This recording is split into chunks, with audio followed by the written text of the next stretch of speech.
बिस्मिल्लाहिर्रहमानिर्रहीम। कलेजा फाड़ दिया इस तहरीर ने। ज़रा गौर कीजिए, जब मौत आएगी तो यकीन जाने कि कुछ भी काम ना आएगा। आपकी दुनिया से जाने पर किसी को कोई फ़र्क नहीं पड़ेगा और इस दुनिया के सब काम काज जारी रहेंगे। आपकी जिम्मेदारियां कोई और ले लेगा। आपका माल वारसों की तरफ चला जाएगा। आपको इस माल का हिसाब देना होगा। मौत के वक्त सबसे पहली चीज जो आपसे चली जाएगी वो नाम होगा। लोग कहेंगे डेड बॉडी कहाँ है। जब वो जनाजा पढ़ना चाहेंगे तो कहेंगे कि जनाजा लाएं। जब दफन करना शुरू करेंगे तो कहेंगे मैयत को करीब कर दें। आपका नाम हरगिज ना लिया जाएगा।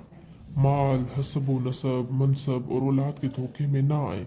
ये दुनिया किस कदर ज्यादा हकीर है, जिसकी तरफ हम जा रहे हैं वो किस कदर अजीम है। आप पर गम करने वालों की तीन इकसाम होंगी। एक, जो लोग आपको सरसरी तौर पर जानते हैं वो कहेंगे हाय मस्कीन, अल्लाह इस पर रहम करे। नंबर दो, आपके दोस्त चंद घड़ियां या चंद दिन गम करेंगे, फिर वो अपनी बातों हंसी मजाक की तरफ लौट जाएंगे।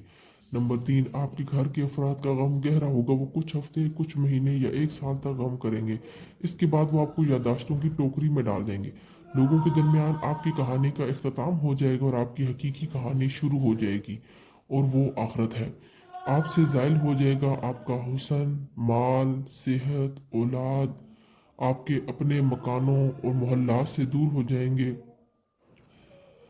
शोहर बीवी से, बीवी शोहर से जुदा हो जाएगी। आपके साथ यहाँ सिर्फ आपका अमल बाकी रह जाएगा। यहाँ सवाल ये पैदा होता है कि आपने अपनी कब्र और आखिरत के लिए अभी से क्या तैयारी की है। ये वो हकीकत है जो गौर व फिक्र की मोहताज है, इसलिए आप इसकी तरफ तवज्जो करें।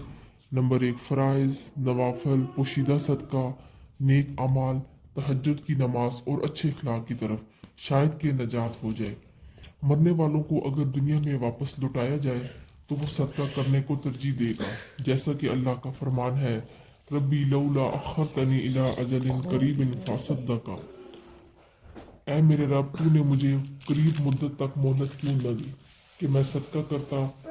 कहेगा कि ये नहीं कहेगा कि मैं नमाज अदा कर लूँ या रोज़ा रख लूँ या हज अदा कर लूँ। उलमा कहते हैं मैयत सिर्फ सदक़े का जिक्र करेगी, इसलिए कि वो अपनी मौत के बाद इसकी अजीम असरात दिखती है। लिहाजा इससे ज़्यादा सदका तो खैरात करें, और बेहतरीन चीज़ जिसका आप भी सदका कर सकते हैं वो वक्त में से 10 सेकंड है। आप खैर ख्वाही और इखलास के साथ, नीयत के साथ इस तहरीर को दूसरों तक पहुँचाएँ, क्योंकि अच्छी बात कहना भी सदका है। और अगर आप इस तहरीर के ज़रिए लोगों को याद दहानी कराने की कोशिश करेंगे तो क़यामत के दिन इसे अपने तराजू में पाएंगे। वज़क्किर फ़इन्न ज़िक्र तनफ़उल मोमिनीन। और नसीहत कीजिए, क्योंकि यकीनन नसीहत ईमान वालों को नफ़ा देती है। चैनल को लाजमी सब्सक्राइब करें। शुक्रिया, और इस तरह की वीडियोस के लिए चैनल को सब्सक्राइब करें।